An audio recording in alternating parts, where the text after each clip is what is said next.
وأن الله يغفر ذنوبنا ويذهب عنا غيظ قلوبنا ويجيرنا من مضلة الفتن ما ظهر منها وما بطن وأن الله يحفظ علينا الإسلام والإيمان ويختم لنا بالحسنى وإلى حضرة النبي محمد صلى الله عليه وسلم الفاتحة. بسم الله الرحمن الرحيم. إياك نعبد وإياك نستعين.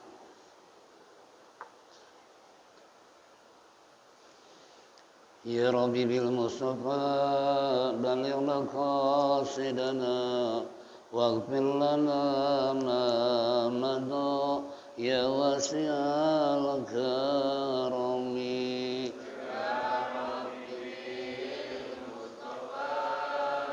بلغ مقاصدنا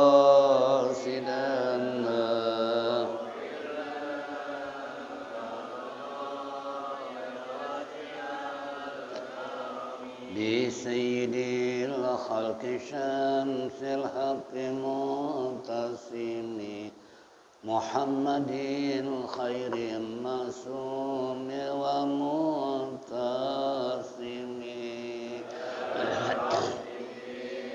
مصطفى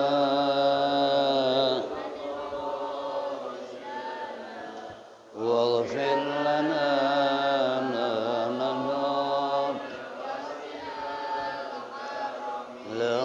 صرارة حبيب الله حوجته ومصدر الفضل والإرفان والكرم.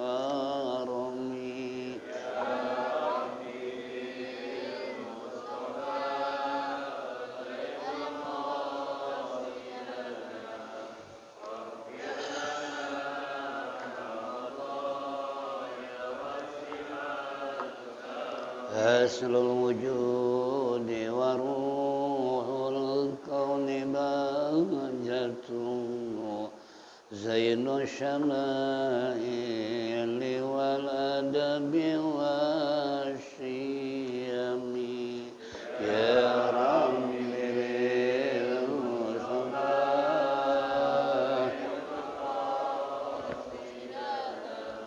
واغفر لنا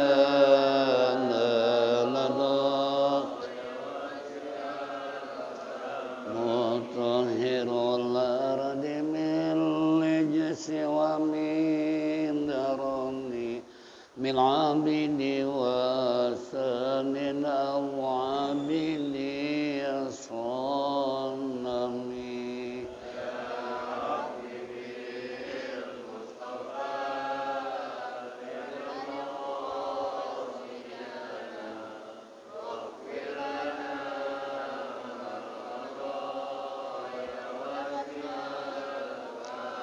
لله من منقذ الإنسان من ثقل خير البلية من عرب ومن أجم إذا المصطفى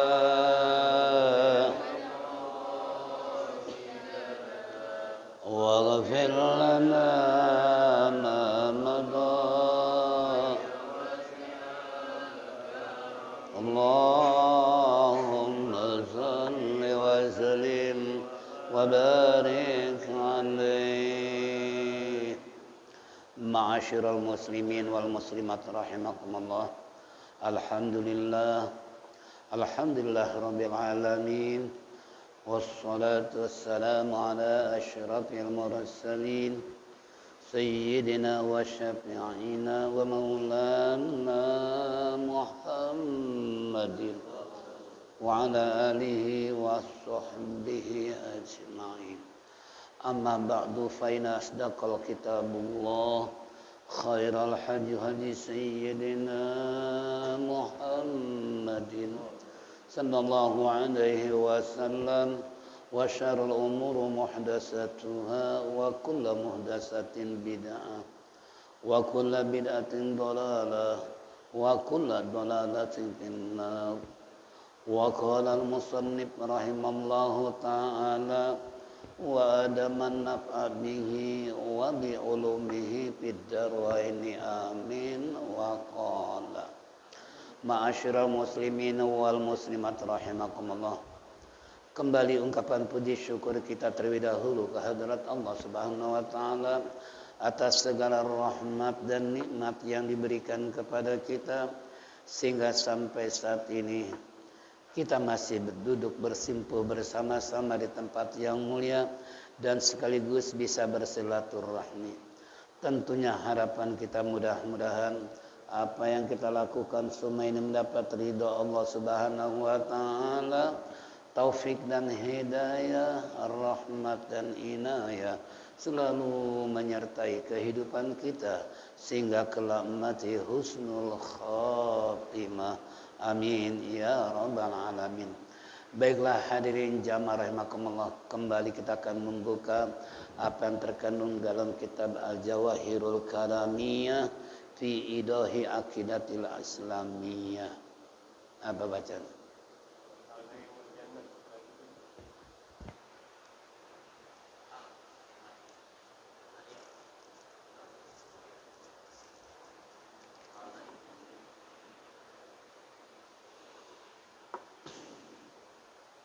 Bismillahirrahmanirrahim. Sin hal Na'imul jannati ruhaniyun am jismaniyun wa kadzalika azabun nar wa kaifa huwa wahluhuma daimani am yang qati'ani. Jim innal jannata tastamilu ala na'imaini ruhani wal jismani. Perruhani litalazzuzi ruhi qatasbihi wal ibadati wa ruhiyatillahi ta'ala wa i'lamihi biridha wa anhum.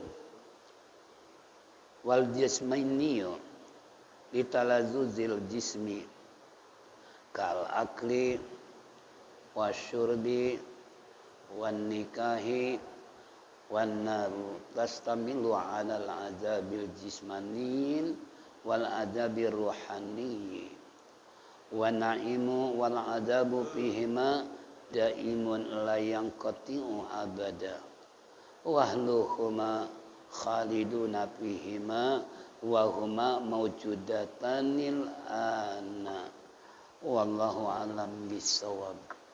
Ini tentang dua posisi manusia akan ditempatkan nanti di akhirat. Pertama masalah surga, yang kedua masalah neraka. Hal ini adalah bukan semata-mata ketentuan yang Allah berikan, namun hasil usaha kita waktu hidup di alam dunia. Mana yang kita banyak lakukan, apakah amal soleh atau amal salah, apakah beramal baik atau beramal buruk. Ini semua adalah kembali lagi bukan semata-mata keputusan Allah, tapi hasil usaha manusianya itu sendiri. Tinggal pilih mau masuk surga atau mau masuk neraka. Nah, apa yang dikatakan oleh musannif tadi, yang artinya hal naimul jannati ruhani am jismaniyun, apakah yaitu kenikmatan orang itu nikmat yang berbentuk rohani atau jasmani. Maka kata musannif bahwasanya jawabannya sesungguhnya surga yaitu memuat dua kenikmatan rohani dan jasmani. Nikmat rohani seperti merasakan kenikmatan membaca tasbih, ibadah, dan melihat kepada Allah Subhanahu wa taala. Lalu Allah memberitahukan yaitu keridhaannya kepada mereka. Sedangkan nikmat jasmani seperti tubuh, yaitu merasakan enak ketika makan, minum, dan bersetubuh. Sedangkan api neraka juga yaitu mengandung siksaan rohani dan jasmani.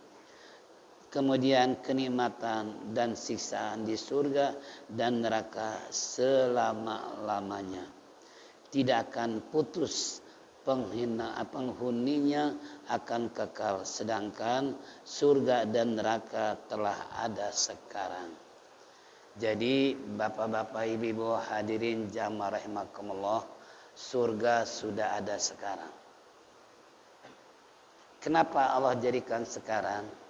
Untuk gambaran kepada manusia apa yang ada dalam surga, yang jannatin tajri min tahtihal anhar khalidina fiha ulaika hum syarrul bariyah. Jadi kembali, kalau seandainya surga dan neraka itu sudah dijadikan oleh Allah sekarang sampai nanti dimasuki oleh penghuni-penghuninya, baik manusia maupun jin. Karena dua makhluk ini yang akan nanti diminta tanggung jawaban oleh Allah hasil kerja waktu dia hidup di alam dunia.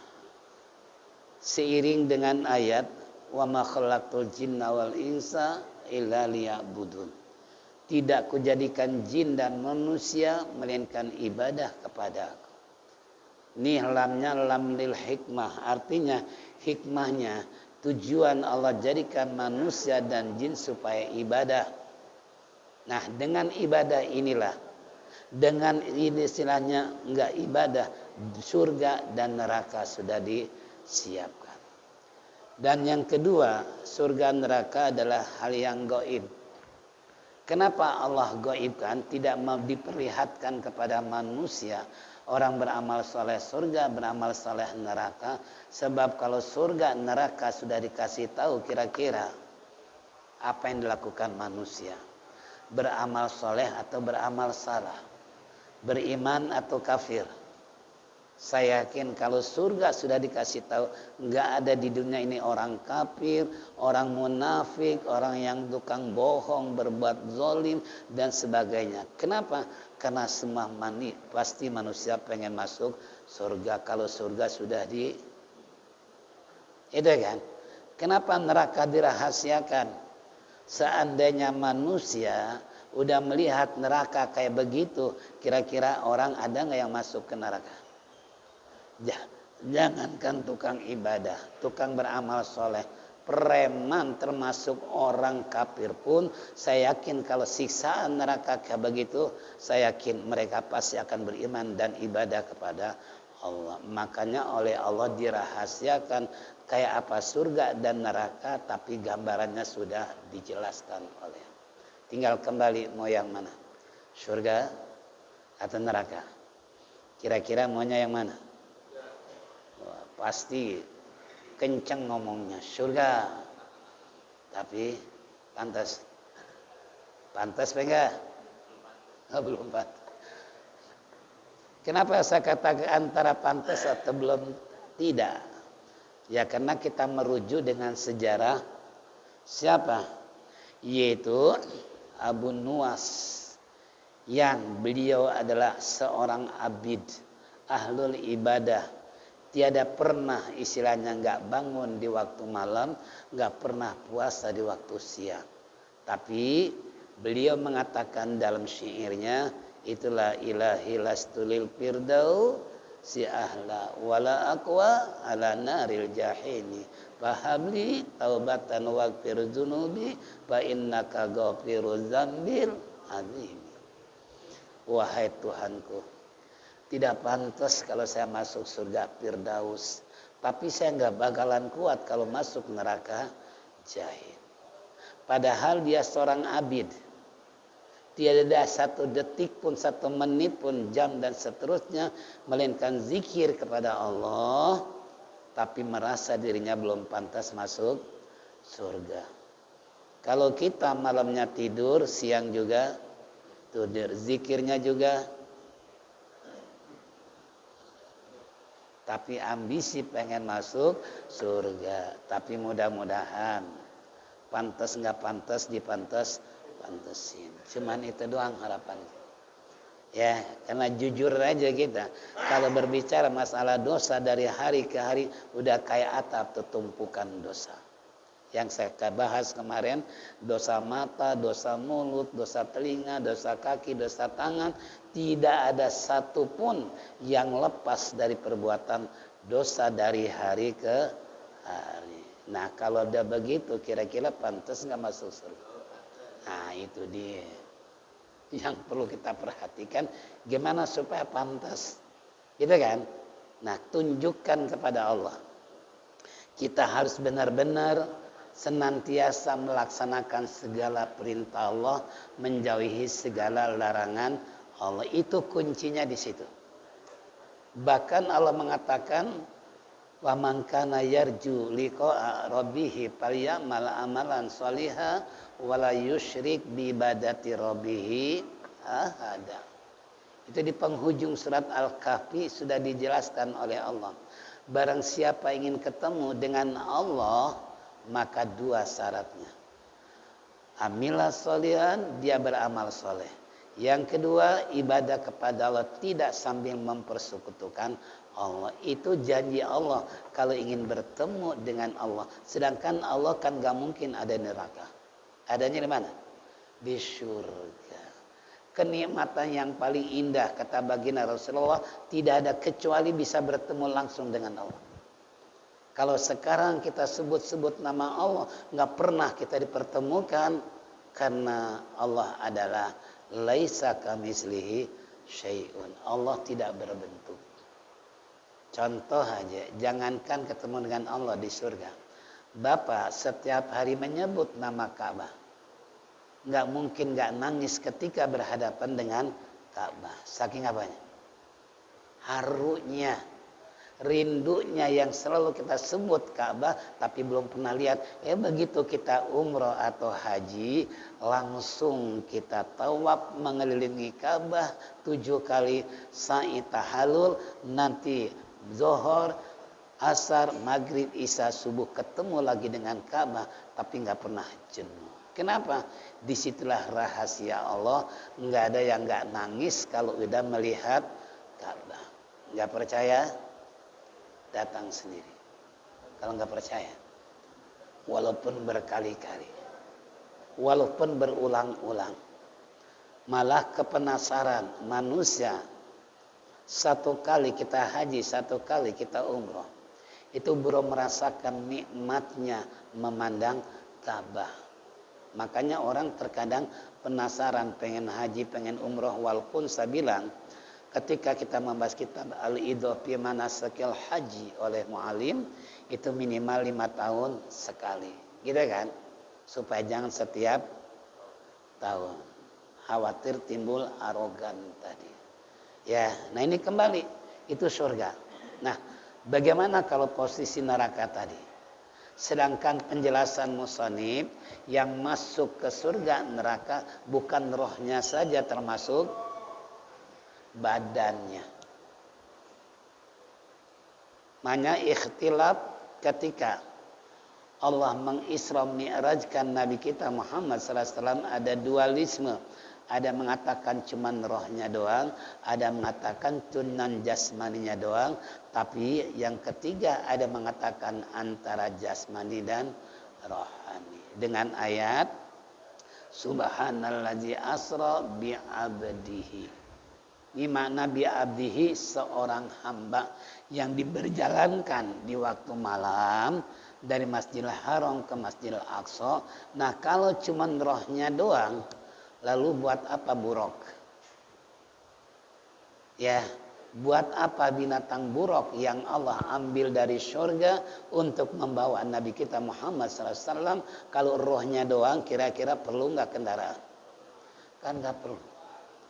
Makanya Allah ambil binatang dari surga yang nggak pernah dilihat oleh baginda Rasulullah SAW sebagai kendaraan untuk transportasinya antara Masjidil Haram, Aqsa, langit pertama sampai ke dialog dengan Allah. Nah ini jadi kembali. Nah kalau jasmannya doang nggak ada rohnya, cuman badannya doang, apakah ini manusia atau mayit? Mayit ke manusia. Yang namanya mayit kan cuman ada badannya doang, rohnya nggak ada. Makanya ahli tafsir mereka mengatakan bahwa Nabi Isra Mi'rajkan antara jasmani dan rohani. Begitu juga manusia masuk surga dan neraka antara jasmani dan rohani. Sebagaimana yang kita rasakan saat ini. Ya. Malah kalau Hujatul Islam Al-Imam Ghazali, manusia terdiri dari 3 unsur, jasmani, rohani, dan otak. Itu kata Imam Ghazali. Makanya 3 komponen yang ada tubuh kita harus merata, diberikan konsumsinya, jangan sampai berat sebelah. Nah sementara orang sekarang kan berpikir tentang jasmaninya doang yang sehat. Itu kan? Makan 5 sehat 4 sempurna plus olahraga dari pagi ke pagi karena pengen sehat jasmani. Ada di sini yang begitu. Olahraga terus menerus pengen sehat jasmani. Tapi rohaninya bagaimana? Nah, makanan jasmani seperti tadi 4 5 sempurna plus olahraga, rohani makanannya keimanan. Kenapa keimanan? Karena bentuknya roh tidak tampak pada pandangan manusia, itulah rohani. Begitu juga iman tidak akan dilihat oleh manusia karena berada di dalam ruhnya itu. Itu kalau ingin tahu. Nah yang ketiga otak makanannya yaitu ilmu. Nah kalau seandainya jasmani sehat, rohani sehat tapi nggak punya ilmu. Berapa banyak orang yang bicara sendiri, tertawa sendiri, nggak pernah sakit. Stres ya. Kenapa? Otaknya nggak berjalan. Allah nggak memberikan ilmu. Nah makanya 3 unsur inilah tinggal bagaimana untuk memberikan konsumsi terhadap 3 bentuk yang ada pada diri kita. Kalau ingin 3-tiganya sehat, kembali olahraga perlu ya untuk mengsehatkan jasmani kita. Yang kedua, keimanan sangat perlu mempertahankan akidah kita di hadapan Allah nanti bagaimana pertanyaan yang akan Allah pertanyakan. Kita harus yakin percaya. Nah, ilmu kalau kita nggak pelajari dari mana tuh ilmu? Makanya kemarin ini saya mulai berangkat malam ngajar di Baladewa subuh Al-Hijrah jam 8 ibu-ibu suara udah nggak tampak, udah nggak jelas. Sampai ibu-ibu mengatakan udah Ustaz berhenti kesian Ustaz suaranya. Udah saya sholat di Masjid Al-Hijrah ambil posisi di belakang merembot nyolek. Ustaz, kenapa salat di sini? Kenapa? Ini kan bagian Ustaz khutbah. Ya Allah Rabbi, mana suara lagi? Terus gimana? Ya udah Ustaz depan sana. Nanti pengurus nyariin Ustaz. Saya nggak tahu kalau kemarin jadwal di Al-Hijrah. Niat saya cuma Jumat doang pakai baju biasa. Dia berhubung tugas hanya khutbah juga. Walaupun hanya beberapa menit yang saya sampaikan tentang keutamaan malam nisfu Sa'ban karena termasuk 6 malam yang punya nilai tinggi, diantaranya Maulid, yang kedua Lailatul Qadar, yang ketiga malam Isra Mi'raj, yang keempat malam Jumat, yang kelima malam nisfu. Ini 5 yang harus kita tahu. Dalam kondisi walaupun suara persis kayak HP di rumah nggak ada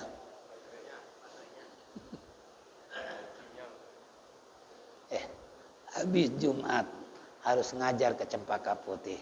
Suara sudah mulai saya ingat mu'alim waktu itu bulan puasa. Beliau 3 hari 3 malam gak keluar suara. Nah ini yang ngaji kan sejabotabek. Ulama-ulama yang punya pesantren, ada ulama yang macam-macam, dah ustadz macam-macam membalik.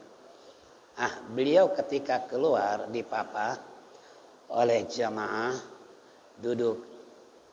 Beliau bilang, ya Allah, ini suara saya 3 hari nggak keluar. Di hadapan saya mereka para ulama, para asatiz membutuhkan ilmu dari saya. Ya Allah, bukakan nih tenggorokan saya bisa mengeluarkan apa? Suara. Langsung suara keluar. Di belakang saya ada yang nyolek, Ustaz, mu'alim kayaknya wali ya. Kenapa? Suara nggak keluar tapi begitu ngajar langsung keluar. Nah, usaha semalam itu dia 4 maghribnya di Hutan Panjang Azulfah, bisisanya di Anu. Usaha maksimal bagaimana supaya subuh suara keluar. Bukan saja doa, Mi tolong buatkan asam campur gula Jawa. Masih kurang puas. Saya bilang sama sopir, tolong nanti habis ngaji, nanti kita makan jamu di kebun kosong langganan. Ya udah. Pak, tolong Pak, ini suara saya begini nih, badan sakit nih, tolong, terserah deh.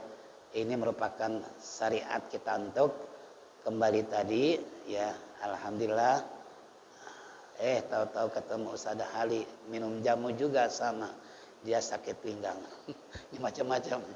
Ya alhamdulillah, begitu sampai di rumah, saya setelah minum jamu, kemudian minum istilahnya asam sama gula Jawa. Nah sambil berdoa, ya Rob, saya akan melaksanakan tugas perintahmu dan nabimu untuk menyampaikan risalah. Keluarkan ya Allah suara, jangan sampai batuk. Sebab kalau ada batuk gitu kan. Nah, ini kembali.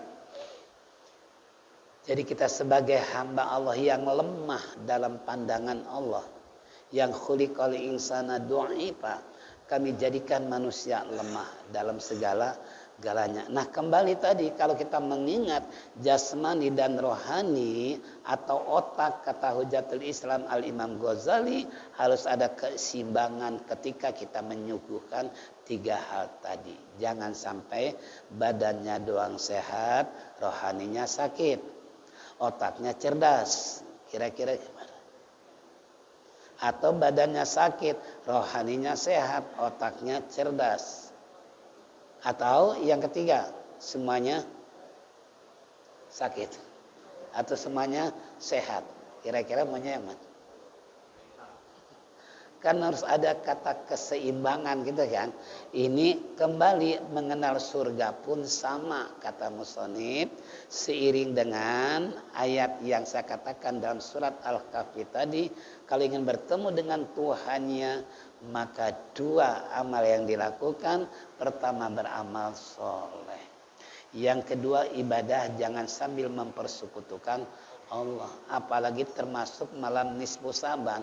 Allah tidak akan mengampuni dosa hamba kalau dia memperserikatkan Allah malam nisfu Saban. Malam apa? Malam apa? Nisfu Saban malam apa? Di sini malam apa? Malam Sabtu. Kalau nisfu awal malam Jumat, nisfu sani malam Sabtu. Ya, ini kembali. Kalau bisa ya dua-duanya. Kalau nggak bisa, salah satu. Ya, nah ini kembali pada kita semua. Nah, kalau jasmani rohani, bagaimana merasakan jasmaninya ketika ada di surga? Ini yang diterangkan oleh musannif tadi. Kenapa? Karena tadi dikatakan wal jasmaniyo parruhaniyo litalazzuzi ruh katasbih. Di mana kenikmatan secara istilahnya jasmani seperti mereka kebiasaan di dunia bertasbih di akhirat pun, kebiasaan di dunia dia zikir pada Allah di sana pun. Makanya kata Imam Junaidi Al-Baghdadi, 1 detik lupa, nggak ingat, nggak tasbih pada Allah, 1000 tahun nggak bakalan impas dibayar. 1 detik. Kalau kita berapa menit? Berapa jam? Atau berapa hari? Itu 1 detik doang. Makanya di sana kelezatan tadi litazazuri ruh, kenikmatan roh yang dirasakan oleh manusia nanti kat tasbih seperti bertasbih, wal ibadati seperti ibadah. Karena yang namanya ibadah kan bukan sholat aja. Namanya ibadah termasuk senyum pun ketemu orang lain ibadah. Membuang sesuatu yang mencelakakan orang di jalan termasuk ibadah. Menolong orang ibadah. Ngaji apalagi. Karena saya ingat dalil Isra. Nabi menyatakan begini. Apa? Di sana katakan, utlitu lailatal mi'raj para'aitun naru ahluhal fuqara. Ketika saya diperlihatkan ke dalam neraka, ini Nabi yang bersabda, diperlihatkan saya oleh malaikat perintah Allah untuk melihat neraka. Apa yang terjadi? Nah, ini yang perlu dicamkan. Para'aitun naru ahluhal fuqara. Begitu saya melihat neraka, ternyata penghuninya adalah orang-orang miskin. Tentunya sahabat bertanya, kan ada miskin ilmu, ada miskin harta. Mungkin ada miskin jabatan. Ada enggak? Itu kan. Lalu kata Rasulullah SAW ditanya sahabat, ya Rasulullah, apakah mereka itu yang di neraka miskin harta ya Rasulullah? La, bal minal ilmi. Tetapi mereka miskin dari ilmu. Pamal la yata'lamul ilma. Barang siapa yang tidak mau ngaji, tidak mau belajar, apa kata Rasulullah? La yatalahu akamul ibadati wal qiyamu biuqika. Tidak akan sampai itu ibadah mereka. Walaupun tadi sebagaimana Imam Junaidi Al-Baghdadi malam dipakai ibadah, zikir, salat tahajud, siang puasa. Walaupun seperti lebih dari itu pun, umpamanya kalau kita enggak belajar, kalau kita ngaji, jangan mimpi, jangankan surga, mencium surga pun jangan harap akan kita dapatkan. Kenapa? Pamalai ta'lamal ilma. Barang siapa yang tidak belajar, tidak akan sampai ibadah sekalipun dia melaksanakan sholat, puasa, ibadah haji, umroh, beramal soleh, sedekah, segala macam. Sekalipun itu yang dilakukan. Kama yang bagi lau ana rajula. Seyogyanya sebagaimana jika ada seorang ibadah terus menerus tapi bighairi ilmi kana minal khasirin, tetap dia termasuk orang rugi, yakni masuk ke dalam neraka. Sering saya bilang sama jamaah, jangan merasa puas dengan sholat, jangan merasa sudah tiap tahun puasa Ramadan, jangan merasa kita sudah haji, sudah umroh segala macam, jangan. Yang perlu kita tengok adalah diri kita, apa yang kita lakukan sudahkah berdasarkan dengan ilmu. Itu yang penting. Ya, apalagi sempat lagi penutupan. Tinggal berapa kali lagi kita bertemu? 2 kali lagi. Bayangkan. Di saat setiap subuh Sabtu seperti ini, lalu tiba-tiba nggak ngaji, perasaannya. Yang tukang ngaji ya, biasa ngaji, nggak ngaji kira-kiranya. Semalam saya bilang sama pengurus Anur, di sini kan nggak ada kuliah Ramadan, nggak ada kuliah subuh, cuman taraweh tok. Yang kedua, ini kan kebanyakan orang Betawi, orang asli orang sini. Kalau ngaji buru-buru pengen ditawakupan, kira-kira ngapain? Coba kita rasakan. Di saat biasa ngaji, nggak ngaji gimana? Kayak apa? Begitu bangun, Ya Allah, biasa gini hari udah disaban sebelum subuh, sekarang masih bila perlu bangun pun segan, nggak ngaji ini mah. Begitu nggak? Coba kalau ngaji. Kembali saya ingatkan, pengajian tinggal hanya 2 kali plus 3 kali pertemuan tawakufan. Selesai, nunggu bulan Syawal. Kalau panjang umur sehat wal afiat kan gitu. Nah ini kembali tadi tuh. Kalau Rasulullah perlihatkan dalam neraka itu orang miskin, jangan kaget kalau memang Allah menghendaki surga atau neraka, tapi kan hasil pekerjaan kita waktu hidup di alam dunia. Pertanyaannya, Anda mau masuk surga atau masuk neraka? Masuk surga silakan, nih caranya begini. Jurusnya begini, triknya begini. Tapi kalau Anda pengen masuk neraka, nih caranya seperti ini. Itu dua-duanya sudah diterangkan oleh Allah maupun baginda Nabi kita Muhammad, termasuk tadi dalil Isra Mi'raj. Di neraka mayoritas orang-orang miskin, ternyata bukan miskin harta, tapi miskin ilmu. Tolong camkan, tolong ingatkan nih. Sering saya katakan, bila perlu tiada hari tanpa ngaji. Kalau kita bila perlu tiap hari nggak ngaji. Nauzubillah min. Makanya saya bilang sama ibu, Bu, sebetulnya orang Saban paling beruntung hidup di daerah sini. Bisa dibayangkan, anak-anak ada TPA, ada madrasah, ibu-ibu ada pengajian, bapak-bapak ada pengajian, remaja ada pengajian. Coba jangan nyesel nanti di akhirat kalau nggak mau ngaji dari hari yang sudah disiapkan oleh pengurus yayasan, gitu kan? Ini paling untung, silakan cari. Di tempat di masjid yang lain yang lengkap ada pengajian. Silakan. Ya, karena saya pun ya tukang keliling dari masjid ke masjid. Bapak-bapak ada pengajian. Ibu-ibunya nggak ada. Ibu-ibu ada pengajian. Bapak-bapak, ibu bapak ada pengajian. Tapi madrasah paling beruntung. Tapi yang mau ngaji, kalau yang nggak mau ngaji, paling buntung dia.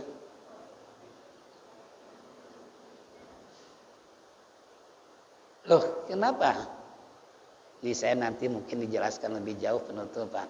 Karena ada hadis kan, asyadun nas hasratan yaumal qiyamah rajulun amkanahu talabil ilmi fid dunya falam yatlub. Itu kan dalam kitab Mukhtarah Hadis, kita udah hatam, tapi hadis ini nggak pernah hafal. Itu kan dalam kitab Mukhtarah Hadis, kitabnya udah hafal, udah hatam. Itu salah satu diantaranya, asyadun nas hasratan yaumal qiyamah rajulun amkanahu talabul ilmi fid dunya falam yatlub.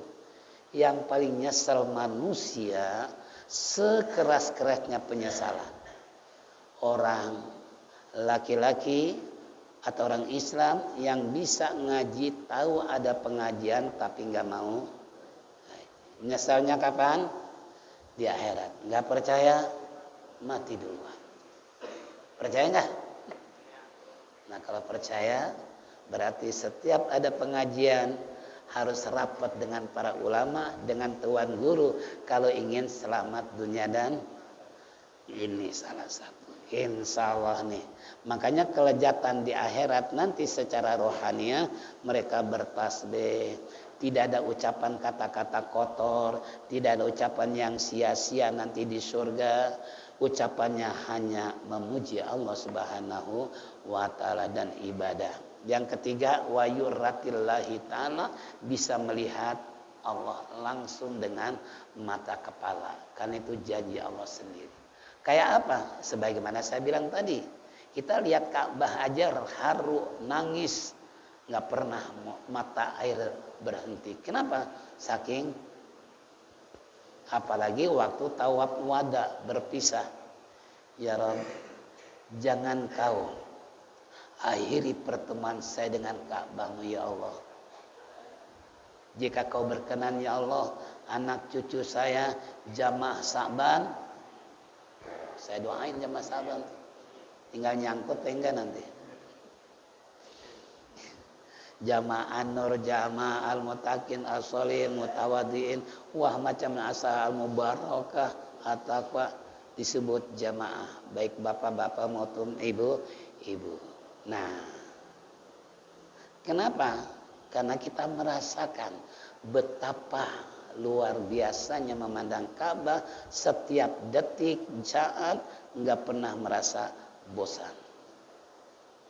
Ini contoh. Itu termasuk bertemu dengan Allah di akhirat, kenikmatan rohani. Kenikmatan jasmaninya, lihat azudil jismi kal akli wasyurbi wan nikah. Nikmat jasmaninya adalah makan, minum, dan kawin. Nikah lagi nggak? Ada sebenarnya nikah ya. Nikah sama kawin sama beda. Apa bedanya nikah sama kawin? Saya waktu menghantar nazar tuh nikah di Cianjur. Penghulu bilang sama saya begini, Pak Kiai, kalau sigot akdun nikah di Jakarta apa yang dikatakan? Saya bilang, saya nikahkan, saya kawinkan engkau dengan putri kandung saya Fatimah dengan mas kawin, seperangkat alat sholat, dan Al-Quran dibayar tunai. Kiai, Pak Kiai, maaf, di sini nggak boleh ada kata kawin, cukup nikah. Ketika si Diding ponakan yang kemarin dari sini dari Bogor tuh, sama kiai-kiai malah bicara, maaf Pak Kiai, di Bogor nggak ada istilah kata kawin. Dalam hati ini karena semua kiai-kiai, saya nggak berani kan untuk mengomentari kenapa harus pakai kawin. Jakarta kan saya nikahkan, saya kawinkan kamu dengan putri kandung saya Fatimah dengan mas kawin tersebut dibayar tunai. Saya terima nikahnya kawin gitu kan. Wah, di sini nggak perlu pakai kawin. Saya termasuk waktu ngaji kitab Iqdul Juman. Ya, kalau ibu-ibu kan Iqdul Juman. Setiap hari ibu tentang piadabi tilawatil Quran. Ini kitab yang bahas 6 macam ilmu. Nahu, sorof, mayi, mantik, itu termasuk ilmu debat segala macam. Nah, saya ingat ini mimbabi taglib. Disebut nikah pasti kawin. Disebut kawin belum tentu nikah. Bahkan di dalam fikih ada 5 macam orang nikah tapi nggak bisa kawin. Ada nggak? Ini ada 5 macam. Ingin tahu? Ngaji terus. Kalau terangin sekarang bentar lagi Isra.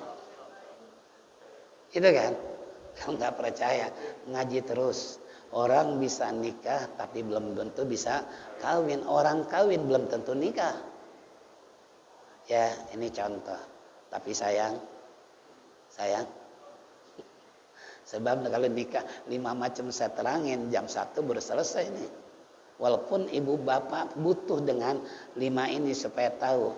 Jangan sampai di rumah penasaran. Ya bentar lagi penutupan. PR 5 macam belum dibahas. Nih, itu masalah makan ketika Rasulullah menyatakan di dalam satu riwayat, ketika kita duduk, tiba-tiba ada burung terbang di angkasa. Hati berkata, ya Allah, pantasnya enak makan panggang burung. Tiba-tiba panggang burung udah ada di hadapan kita. Coba, kira-kira gimana? Percaya nggak nih? Ini bukan kata saya. Iya kan? Ya Allah, apalagi tadi kawin 72 bidadari yang persis ibarat mangga sedang mengkel. Umur 19 tahun, rata semua. Kira-kira kayak apa? Kita lihat nenek-nenek aja nafsunya kayak apa? Itu surga tuh. Masya Allah. Ini kembali ya. Itu nikmat jasmani rohani seperti itu. Belum lagi minum. Siapa yang pernah minum seteguk sekalipun minuman keras, jangan harap di surga akan bisa minum seperti itu. Walaupun khamr sebagai minuman surga, tapi orang tidak bakalan mabok dan haram. Itu minuman surga. Apalagi tadi masalah nikah. Yang terakhir dikatanya, wan naru tastamilu 'alal 'adzabil jasmani wal 'adzabi ruhani. Begitu juga neraka yang meliputi yang pertama adalah siksaan yang berbentuk jasmani dan rohani. Contoh, kalau Al-Quran mengatakan kita punya badan, ketika disiksa oleh Allah begitu hancur, begitu angus, dikembalikan lagi oleh Allah daur ulang menjadi manusia, disiksa lagi terus menerus. Kira-kira kayak apa tuh jasmani? Apa enggak babak belur? Sekali pukulan malaikat langsung nancap ke perut bumi, ditarik lagi, dipukul lagi, terus menerus seperti itu. Ini contoh. Makanya naudzubillah min dari nggak ada kesempatan untuk istirahat. Makanya saya bilang tidak ada alasan untuk ngaji. Terkadang orang diajak ngaji capek, alasannya capek. Padahal jangankan hidup, mati aja nggak percaya. Itu ketika dicabut nyawa jangan dibilang enak. Sampai kita baca doa selamat, Allahumma hawin alaina fi sakaratil. Ini rohnya apanya? Fi sakaratil maut. Ya Allah, mudahkan saya waktu dicabut nyawa. Berarti waktu dicabut nyawa ada yang mudah, ada yang susah. Ini yang susah ini yang kayak apa? Sampai kelojotan kalau bahasa kita. Sampai benar-benar rasa nyeri, sampai ketika ruh melayang, mata melotot, mulut nganga. Kenapa? Siap-siap di hadapan oleh Allah sudah dibayangkan neraka. Percaya nggak? Ya tunggu aja nanti sakaratul maut.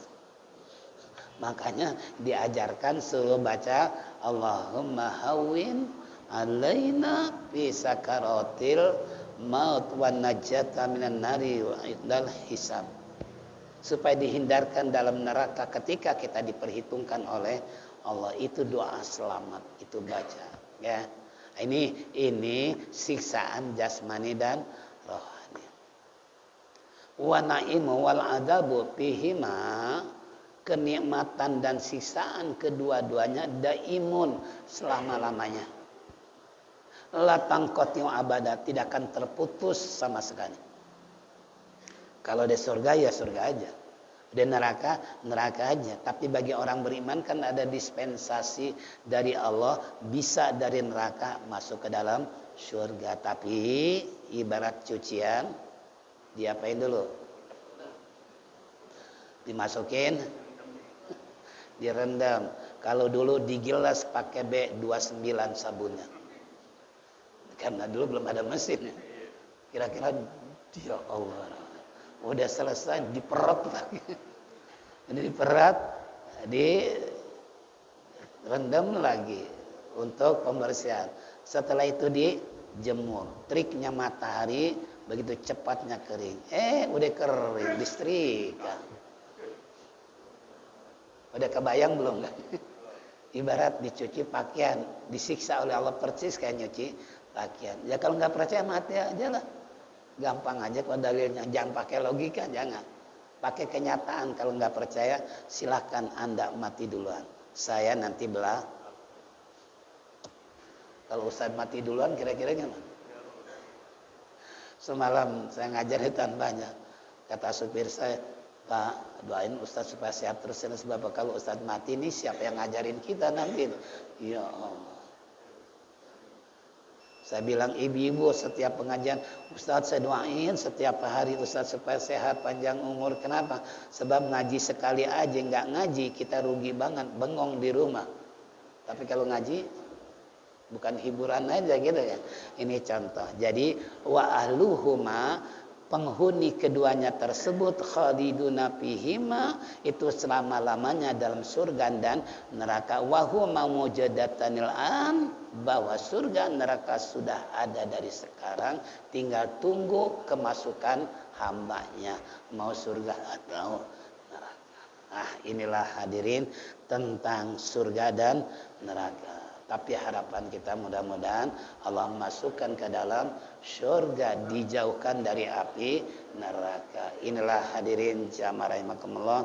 Insyaallah nanti ke depan ya bulughul waliyu darajatun nabi, tentang masalah perwalian yang mencapai kepada persahabat para nabi insyaallah. Tapi ketemu lagi enggak?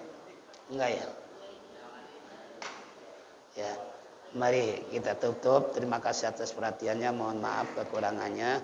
Mari kita tutup dengan zikir tauhid. Falyatafaddal mashkur.